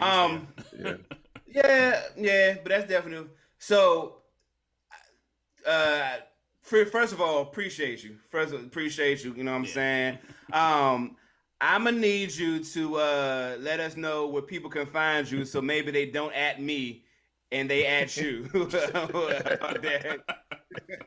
Man, I appreciate y'all having me on. But you can follow me on Twitter at DAONE_P Shark. Follow my work, anything y'all want to do there. I have a link tree in my Twitter. Where it's the Twitter about section at the top of my profile. You click that, you can you find my Let's Be Real page. You'll get to Blood City Media and everything that I'm doing with everything else. But yeah, follow me on Twitter. That's the platform on the most at the one on the DAONE_P Shark. And also LBR_media on TikTok. I have started posting more on TikTok with our different podcast episodes, and Let's Be Real Sports on YouTube. Yes, sir. Yes, sir. That's what's up, man. Hey, P Shark, we appreciate you, bro, for sure. Hey, definitely. All day. Hey, we gonna see you on these Twitter streets, my brother. Yep, most definitely, man. Appreciate y'all having me on. Yeah, man. Thanks a lot for coming through, man, and we'll see you around, bro. All right, y'all. Yes, sir. All right, peace. The brother P Shark, covers the Grizzlies, Titans, and all that good stuff down in Memphis. Good guest spot right there. Yeah, man. Good guest spot. Shout out Carlton Henry in the chat too, man. Appreciate him too. Yes, sir. He did have a couple interesting points I didn't get to, but we were talking about Dillon Brooks. He also said that he believes Dillon Brooks is expendable, and they already got that guy's bags packed up, ready to ship him out of town. Man, that'd be a big loss though, just from a toughness standpoint. But you do remember, and maybe it was later on in Draymond, maybe not in this stage of Draymond's career that Dillon Brooks is in. Mm-hmm. But there was times there has always been a kind of side conversation that Draymond Green is expendable. You know what I'm saying? Like okay. I'm just kind of still trying to draw the parallel between the two.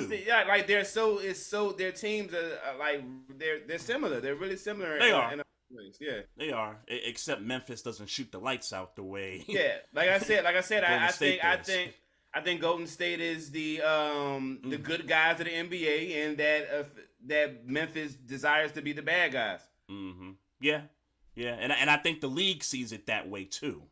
Maybe. I think they just got to have more success against the big dogs. Mm-hmm. Right. In short. Right. That's it. And we believe that. I'm about to say Dillon Brooks, but I mean Draymond Green.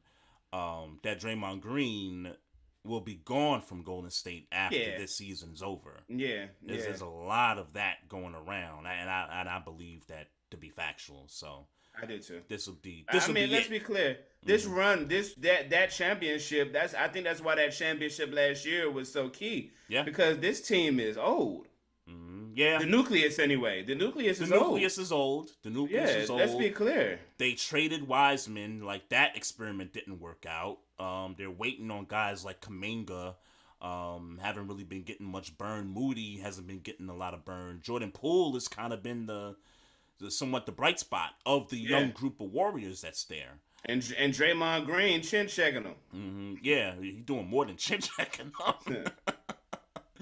But yeah, like this is it. Like that, like you said, it's critical that they won last year because I don't see them. I know I'd be teasing about the Warriors come playoff time, like they're gonna turn it up. But in my heart of hearts, I don't think they're going to the finals this year. In my heart of hearts, but I do think they're gonna. But I do think they're gonna like make some form of a run towards it. Well, so who do you?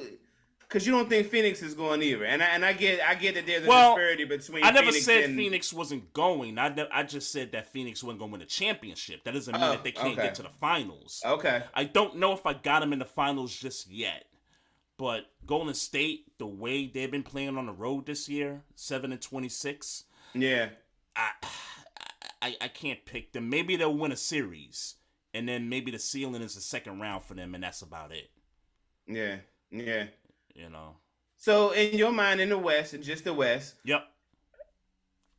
You got Phoenix in the finals, but you're not sure. But I'm not sure yet. Are they your number one favorite? I think right now, I think Denver for me is the number one favorite right now. Okay. And I'll put Phoenix as my number two favorite. Okay. I disagree, but I can't argue with that. Mm-hmm. Okay. And then you got a bunch of wild cards too, man. Like the Clippers, if they could get their stuff together, man. No. No. You No. you done with that experiment? No. No. You know, Kawhi ain't gonna No. find it, man. They're Kawhi. just gonna be mid. I hate to be. They're just gonna be mid with. They're gonna be a mid team. That's just what they're gonna be until they decide to break it up, or they draft a star. You know, if they come up on a star off the random, then maybe. But I mean, yeah, they about to just be that middle of the pack team. Yeah, they are. Yeah, I mean, the bottom of the West is like that range from like 5 to 10. Like, yeah, those range of teams has just been like up and down. Like I'm looking through what they're like, what the standings are right now. Like you got Minnesota, you got Oklahoma City, the Lakers is right there, you got the Jazz right there. Like I'm looking at these teams. I'm looking at these teams and I'm like, I don't want to see Minnesota in there unless they get Anthony Edwards to come back. Like that's got to be like the critical thing for Minnesota, because I don't think Cat's coming back. Like I think that ship has sailed for the season. If they could get Anthony Edwards back, then I kind of like them to get into the final 8 tournament, right? I like Oklahoma. Well, I don't want to say I like Oklahoma City. I like SGA. Like I like his game. I like his game. I just don't think they're ready yet. Like I could see them being like, one and done in that play-in tournament, right? And the Lakers, obviously, if Braun comes back, I want to see the Lakers in the top 8. If Portland somehow rises from the ashes, I would like to see them in the top 8, just because I like to see Dame play. Okay, I'm about to say, because I'm looking at. You said you was looking at the standings, so I figured let me refresh my memory of what's going on here. Yeah. That nigga just bought league pass, so I'm trying to catch up. Congratulations, brother. Congratulations. But I'm gonna tell you, man. What's good? I watched Sacramento last week, and obviously they've been high seeded for a little while now. Yeah. But I watched them play the other day, man, and they are, as of right now, they are as good as advertised. Now I don't know how that's going to translate into the playoffs, but it looks like they belong where they are, seeded wise. Yes, you know what I'm saying? They look like they play. I watched them play Brooklyn. They look like where they look like a good team. Now I'm not willing to say they're gonna go play. You know what I'm saying? Play with the big boys in playoff time, right? But I mean, really, who's the big boys in the West?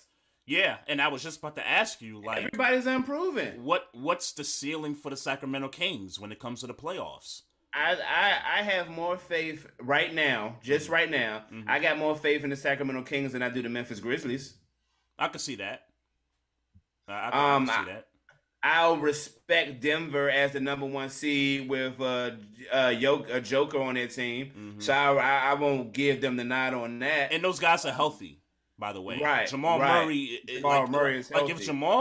If you can get Bubble Murray to join the party in these playoffs, they're gonna be a problem. They're gonna be a problem. Yeah. Now, and you already know where I'm at. They said KD might be coming back by the end of the month. Okay. KD come back by the end of the month. That's giving them 2 weeks to get ready. Right. Get ready for the playoff run. And they're gonna have that week off, because that 1 week in between is where the play-in games are gonna be at. Right. They're gonna have the extra week off, before they start this series. I mean, right now, as far as 2 scorers in a basketball game, you give me Kevin Durant and Devin Booker. Hey, I don't know who could deal with that offensively when they really decide they're gonna turn up. Right. So I was thinking about my top 10 list, because we talked about this with Booker and being out the top 10, whether he's in or not.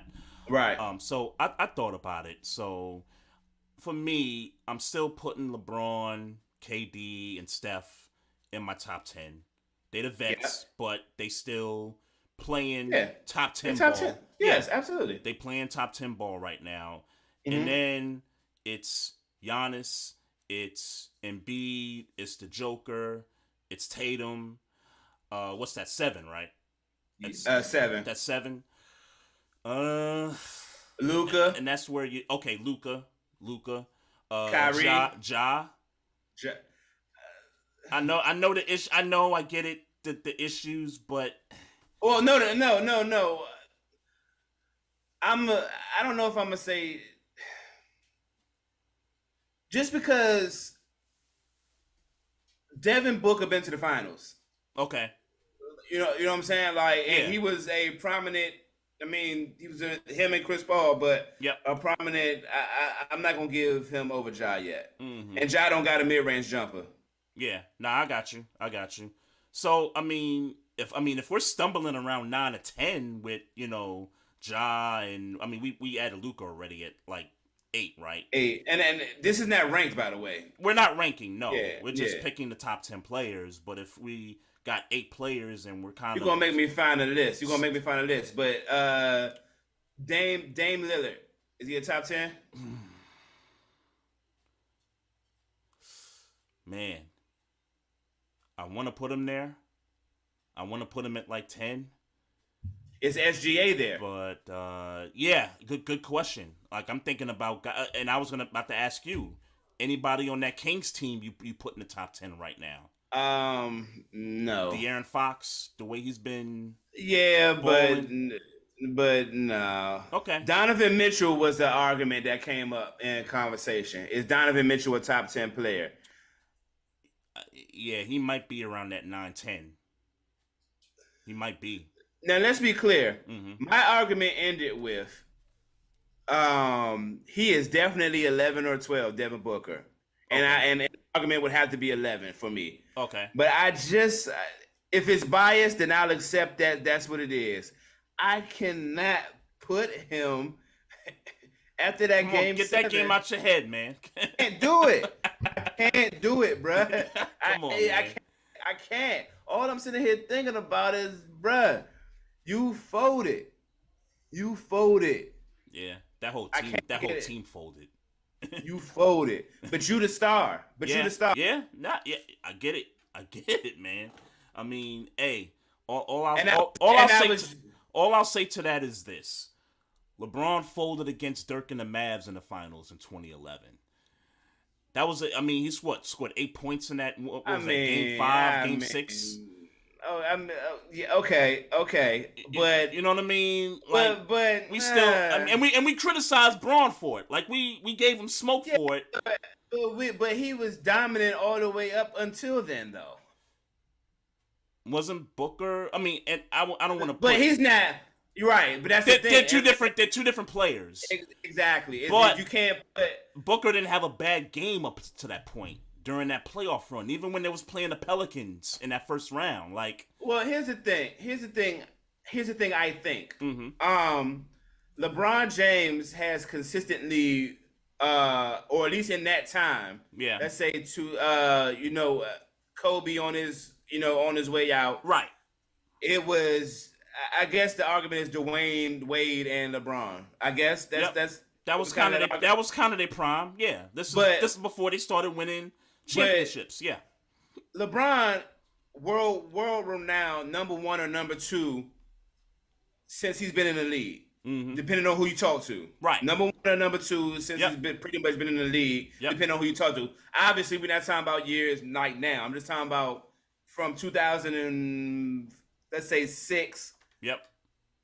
But he went to the finals in 2000, his second year. So the second year they went to the playoffs. Yes. Yeah. So he took them to the finals. So maybe from that point to maybe let's say 5 years ago. Yeah. He's always been a top 3 player, and not because of hype and he's the king, but because he comes on the court and does it. Right. You know what I'm saying? Where Devin Booker has consistently been a top 10 player, mm-hmm. but half of it, and it's not to say that he went to a finals, just to kind of throw a parallel in there. Yeah, but later, not later, meaning later in his career, he was drafted in 17, I thought. 17 to 18? Yeah, I thought either 17 or 18 he was drafted. I feel like it was earlier than that, but okay. Mm-hmm. So now I gotta find. Now let me just. Yeah. We can fact check. Let me just find out what year he was. You mentioned the my finals. Thing is, my thing is, I don't want to stop the flow of the conversation for that. But my thing is that, I think he lived I think the Mamba mentality thing that was put on Devin Booker may have harmed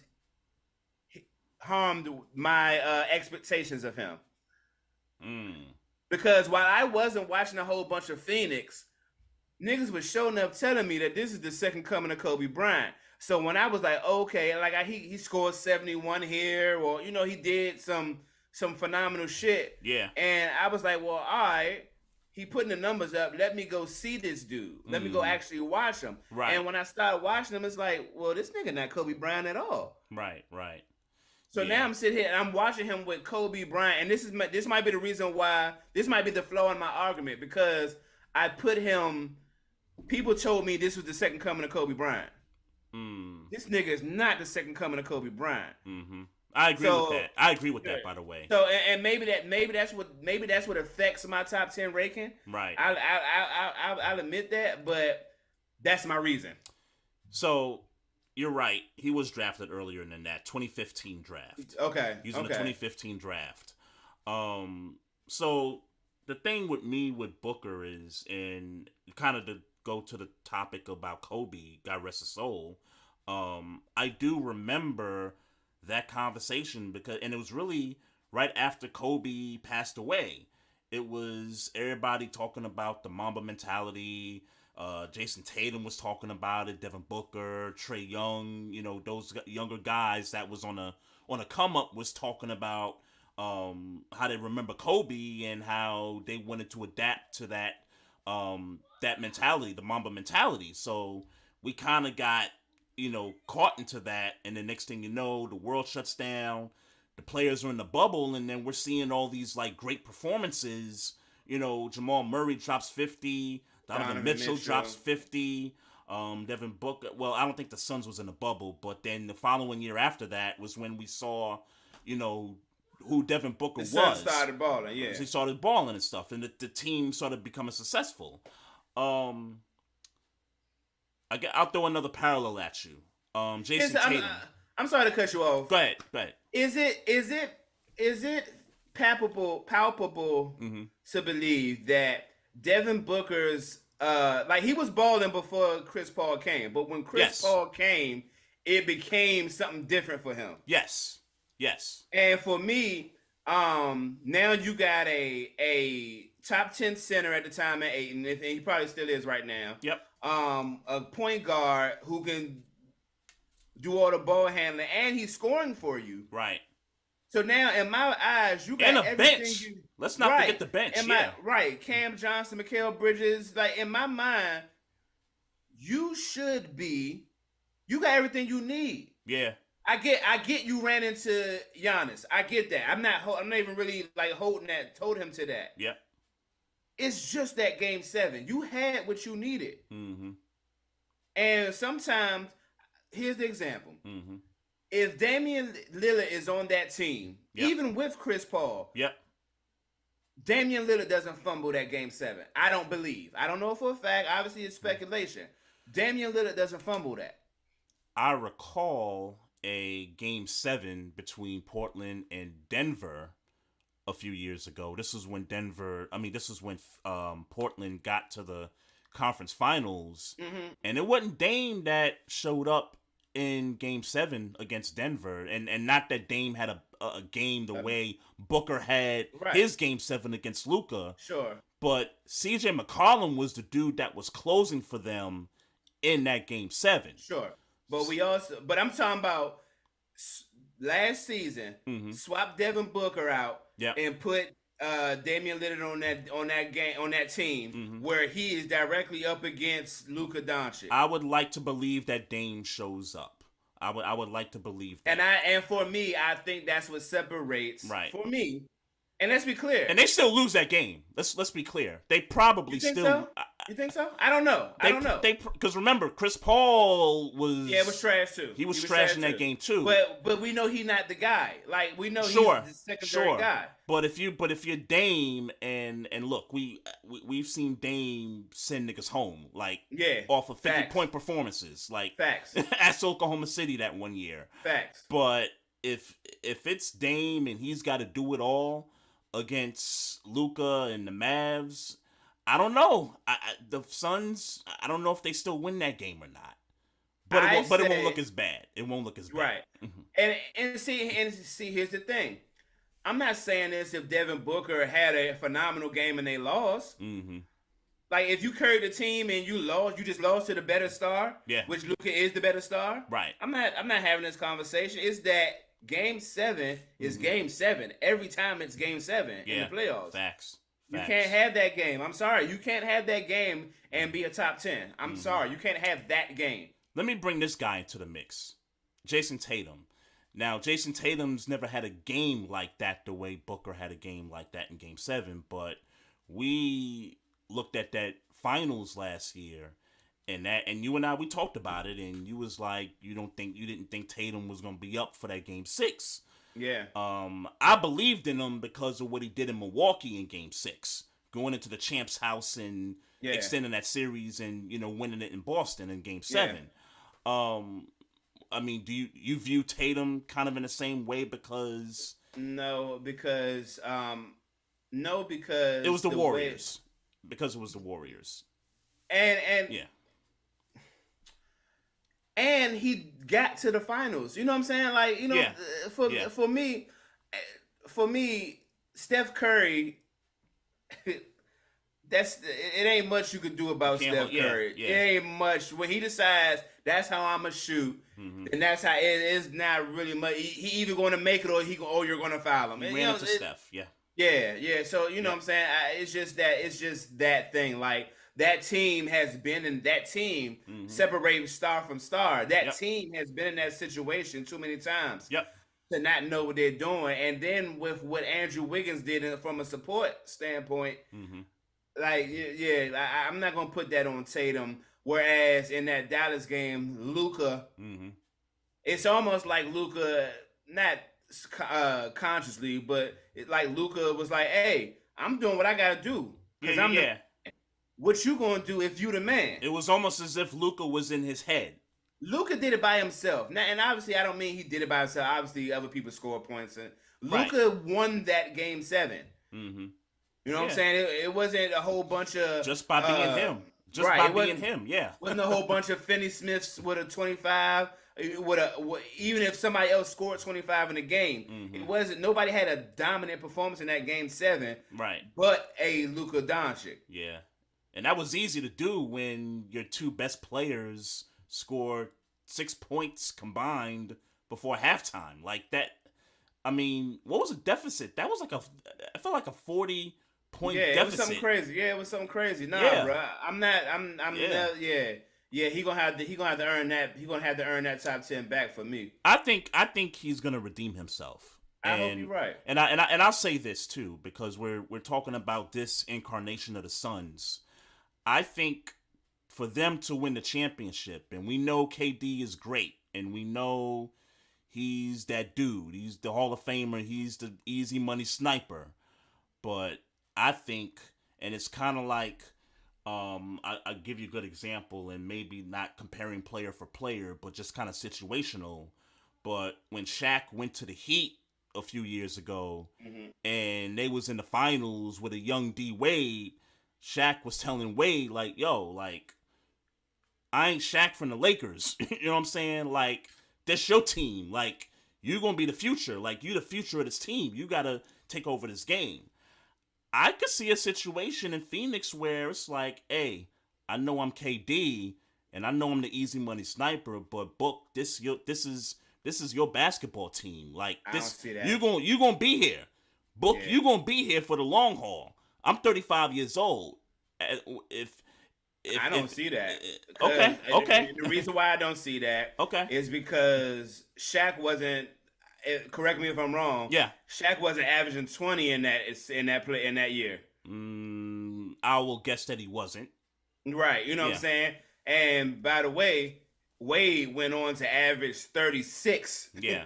He upped his average. Yeah. You know what I'm saying? Like it was like when old washed Shaq told young hungry Dwayne Wade, who was like in year 2 or 3, year something 3, like year that, 4, something like that. Yeah. Now we're talking about KD, who's possibly still in his prime, or he's at least in his swan song where he's still being dominant. I was gonna say, I think right now KD is on the back end of his prime, if that makes sense. Right, the back end of his prime. Right, yep. right, but yep. prime nonetheless. Mm-hmm. Talking to a dude who's not. Like, he's not in his hungry phase no more, Devin Booker. Devin Booker been in the league for 7-8 years. Right. So he's already, like... And been to a finals already, yeah. Right, we know he the man. Mm-hmm. This is more like, I can't get it done by myself. I need another dominant scorer. Mm-hmm. You know what I'm saying? So, KD's going to score 25 to 30. Right. But Devin Booker's also going to score 25 to 30 for this to work. So maybe the team to compare this situation to would be the 08 Celtics. Maybe that's the better comparison. I feel like this is the Golden State Warriors all over again. Okay. Steph Curry is a dominant player, but he had to bring another dominant player to set the whole shit off. And obviously, Steph Curry didn't play super well in the finals, but if Devin Booker decides he want to have a Steph Curry moment and lack off, he know he got Kevin Durant who's going to put up 25 to 30 and up if you really fuck with it. If he really in his bag, he could, Kevin Durant could go for 40-50. Right. I could see KD averaging 22, 23 and Book going off for like 29. Like averaging 29. Like I could see that as maybe the winning formula for them to. What do you think is more likely? Kevin Durant being a leading scorer or Devin Booker being a leading scorer? I think more likely. I think it's more likely. Well, what I would like for it to be is Devin Booker. Obviously. Well, no, I'm breaking it down. I'm gonna answer your question, but I'm talking about my interest versus what I think's gonna happen. I would like for Devin Booker to average more in the playoffs than Kevin Durant, but I do think at some point is gonna get to a point where KD is gonna be the dude to average more in the playoffs, however long that run takes him. Yeah, and it's just for it's like, and that's what I'm saying. It's like Kevin Durant has constantly been the hired help to get rings. That's like what this he's is been. like this is his team. Like this is his team. Like is that what we're saying? Or well, no, because the thing is that even with Kevin Durant being the dominant player, it was still Steph Curry's team. This is the same situation. This is Devin Booker's team. That's what I was thinking. Right. But you gotta get that higher help because we know what KD do. KD jumping over anybody shooting a jumper. Right. He's jumping over your guard. He's jumping over your guard. He's jumping. If Embiid wants to come out there and play him out in the perimeter, he's jumping over Embiid and shooting over Embiid. Yeah. He's shooting over Giannis. He's shooting over whoever you want to put in front of him because he's just as tall. Yeah. And he knocking it down. And now that I'm thinking about it, with the bench not being what it was because of the acquisition of KD, both of them guys gonna have to average about 24 or 26. Yeah. 25 and up. Both of them guys gonna have to do it. Yeah. I think that's possible. I just think that Kevin Durant is going to average a little bit more, and Kevin Durant is more likely to go off for 50 in a playoff run than Devin Booker is. All right. We gonna find out. We gonna definitely gonna find that out, man. You got anything else, man? I do not. I think we covered everything. Lamar Jackson still doesn't have an offer sheet. So I've seen some stuff going on today about some unanimous person speaking with teams to try to get Lamar an offer sheet, which I don't know if I buy it, but I know the fan base is going delirious right now over it. Yeah. Look, all I'm waiting on is an offer from somebody else. I'm just waiting on who that team's gonna be. That's when the game really begins. Right. Yeah. I'm just waiting on whoever it is, but it does feel like with the acquisitions, and since we were on last time, we talked about the Minshew signing with the Colts. We know that's just a backup situation, but then Baker goes to Tampa. we talked about Darnold. What's the other cat? Dalton. Dalton went to the Panthers and stuff. Yeah. So it seems like teams are getting quarterbacks, whether they're starting or not, but they're still taking up their cap space. I think that's the key thing you got to look at is what's left over as far as money's concerned. Like the Bears still have the most cap space right now, when we know what the Bears are going to do.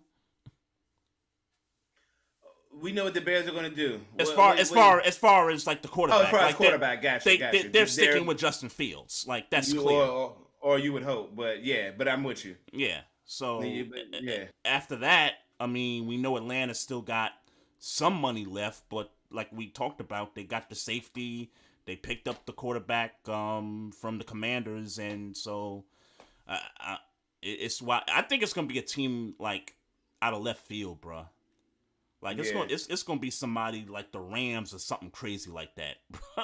One, it makes me feel like that whole idea that they are waiting for white quarterbacks to reset the market as opposed to a black quarterback to reset the market, meaning they're not going to let Lamar, they're going to collude to not let Lamar do it and wait for Joe Burrow and Justin Herbert to do it next year. Mm-hmm. That seems a little bit more, that theory seems a little bit more plausible to me. Mm-hmm. It's on par for the course for the league. It really does feel that way. But also, I don't think the Colts are out of it. I don't necessarily know that the Commanders are out of it, and I don't know if I'm doing that just because that's what I'm hearing all over my office. But I don't know that they're out of it. Mm-hmm. Look, they signed Jacoby Brissett. Oh, you know what I'm saying? That's the one I was missing. Yeah. But we know what that's it. We know what that is. Right. So. We know what that is. Right. So I mean, and quite frankly, it could be. Mm-hmm. It could be just in case we can't get Slim. We can't get Lamar. Mm-hmm. But it also could be we're gonna run with 3 quarterbacks like they did last year. Right. But we're gonna let Jacoby back up Lamar Jackson. Like if we get the opportunity, we're gonna. I mean, it could be a number of things. Mm-hmm. I don't know, man. I don't know, man. Yeah, it's crazy. Like the idea that a team, you know, and I'm trying to look at it from two sides. So I'm a team, and I'm looking at Lamar Jackson, and I understand that I'm basically drafting up a contract for the Ravens. I'm doing the Ravens dirty work, as they would say, right? Yeah. I'm also looking at it as I got to give up 2 first-round picks, along with giving him, you know, whatever the guaranteed money that it is. Yeah, but he's a franchise. I get it. Yeah, I get right. it. From a business perspective, I get you. I get it, because it's like, damn, like I would rather want to get him when he's a free agent versus giving up picks just to get him. Plus, we got to give him like just thinking about it from that perspective it has me wondering, is this the reason why teams are kind of like, maybe we don't want to give up that much. Maybe there's another opportunity where maybe we don't have to give up that much. Right. You know, because let's say he plays on the tag. Nobody gives him an offer sheet this offseason. Let's say he plays on a tag and he balls out, and for some crazy reason, the Ravens just say, okay, we'll either tag you again or we just gonna let you walk, which I would literally break every piece of equipment in my studio here right now if they would ever let that happen. Yeah. But if it, like, let's just say it did happen. Now teams are looking at it as, oh, I don't have to give up 2 firsts anymore. Right. We could just go ahead and get him and get him in the contract. Yeah. I don't have to worry about whether the Ravens are going to match me or not. I can just do this contract freely without knowing that nobody's going to match it. Yeah. Yeah, man. I just don't like I don't like the Ravens a little bit more based on this situation.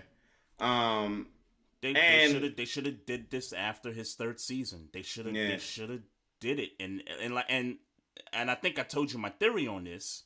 I think they looked at Lamar and said, "Oh, he doesn't have representation. Let's just offer him, whatever, and maybe he'll go along with it without, having somebody to check, the printed, the fine print and all that stuff."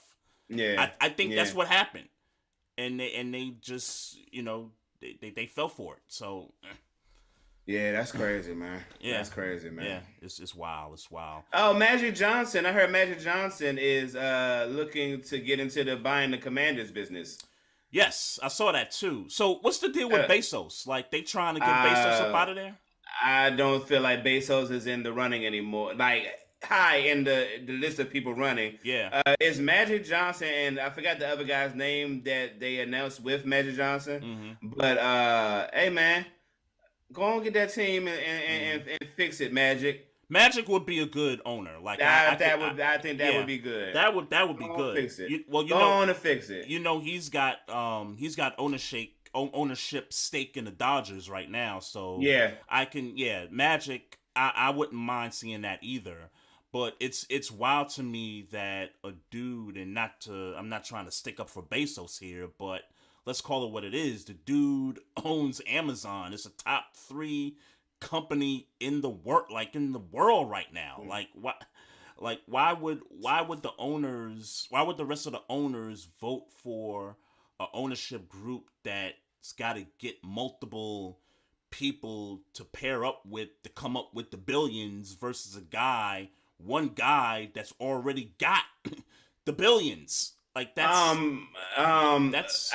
I do think without knowing. I do think sports ownership is a club. I do think it's a club. Yep. I don't think I don't know what Bezos' sports history is. Mm-hmm. You know what I'm saying?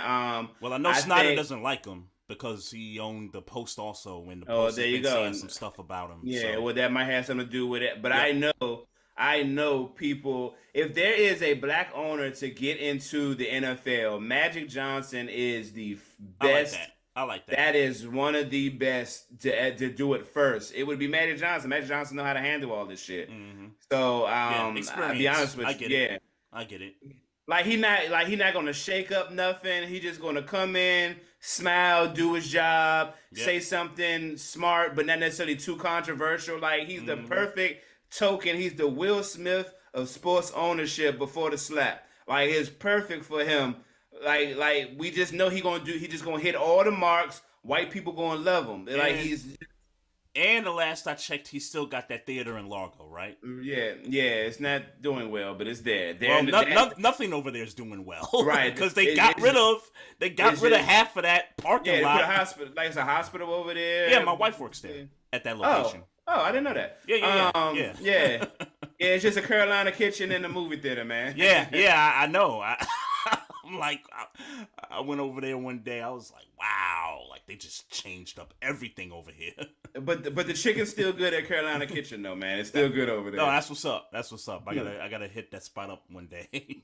Yeah, man. So and owner news, I heard Michael Jordan is trying to sell his portion of the Hornets. Yes, I did see that.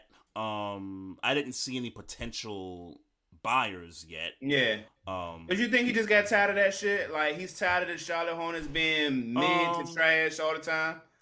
Yeah, I think he's tired of it. I thought about this the other day, and by the way, not to cut you off, go ahead. Charlotte is financially thriving right now. Yeah, you know what I'm saying? Right, and it's so wild to me because like as a kid coming up and watching Larry Johnson, Alonzo Mourning, Del Curry, and that was an expansion franchise, like late 80s, early 90s, and to play in a city, in a state that loves hoops. Like, let's be clear, when you talk about Duke, North Carolina, Tar Heels, and when you talk about the college landscape of like basketball, like that's North Carolina is a basketball place. It's a basketball state. And the fact that the Charlotte Hornets are this basketball team in that state, and the success hasn't, been there. Like I'm thinking at some point they're gonna get it together and they're gonna be this, they're going to be not a super team necessarily, but they're going to be one of the top, 10 franchises. Teams are going to want to go play for them and all this stuff, and it just hasn't been there. Obviously, they left Charlotte, because remember, they went to New Orleans, and then, they put the Bobcats in there, and then, they became the Pelicans. The New Orleans team became the Pelicans, and so the Charlotte franchise got their naming right back to get the Hornets back, and so you had that transition. But as far as Jordan selling his majority stake, I agree with you. I think he's tired of it. I would love, we have these conversations every time somebody's selling their team, but somebody black. Somebody black. I need somebody black to just come in and buy the team, man. Like, buy the majority stake, please. Tyler, look, I don't care if it's Tyler Perry. Like, Tyler Perry got but money. He's trying to get BET. Yeah. Him and Puff. Right. No, he ain't got it yet. He don't got it yet. Oh, okay. No, him and Puff are the two people, not together, but they're both separate entities that are trying to get. Oh, okay. Are they both bidding against each other? Yes. Okay. Yes. Okay. All right. Nah, that's dope. Tyler Perry's already got like TV shows on the app on there already. Yeah. Like, it only makes sense to give it to Tyler at this point. Like, why? I mean, but maybe Puff bring back 106 in Park or bring back music videos on TV. So I don't know. Maybe that man got Revolt popping right now. So we'll see. We'll see about that. But I think it'll be a great opportunity for whoever's got the bread to come in there and shake some things up, because obviously Charlotte ain't been doing much of anything the past few years, even under his ownership. Yeah. If ever one day the Charlotte Hornets become a dominant NBA team, I hope that P.D. Pablo is the official song of the Charlotte Hornets, and every game he gets a royalty check for performing Raise Up. We'd love to see J. Cole there too. J. Cole is from North Carolina too. Yeah, but I mean, this might be showing my age. Is there a better Carolina song than "Raise Up" by P.D. Pablo? No, there isn't. Like obviously J. Cole has had the better rap career, the better rapper, all those. Yeah. But I don't want to hear "Don't Save Her, She Don't Want to Be Saved" over North Carolina at an NBA game. I don't. Oh, okay. All right. I don't. All right. My homie C-Hen, he says BET Uncut is coming back. Facts. So Tyler Perry not bringing BET Uncut back. So only Puff doing that. You don't think Tyler would do it? No, only Puff doing that. Okay. All right. Hey, we'll find out. We'll find out. All right, man. Appreciate everybody, man. Shout out to C-Hen in the chat too, man. Shout out P Shark for coming through the podcast here tonight. Folks, just a reminder, follow us on all of our social media. The Twitter page at Barbershop SPOR2, the YouTube channel, click the subscribe button, tell a friend to tell a friend. Also the Facebook page, we got live videos there also and content. You can follow us on Instagram at Barbershop Sports Talk Podcast. You can email us any questions, comments at barbershopsportstalk1@gmail.com. And if you listen to us on any of these big streaming platforms, Apple, iHeartRadio, Spotify, drop us a review. Let us know what you think about the show. And all will be appreciated. We appreciate the fans. We appreciate the listeners. And Maestro, appreciate you too, bro. Yes, sir. Appreciate you, man. No doubt. All right, y'all. That's it for the show. Y'all have a great week. We'll be back next week with another hot episode. And remember, mind your business out there, people. And drink some damn water. Recording stop.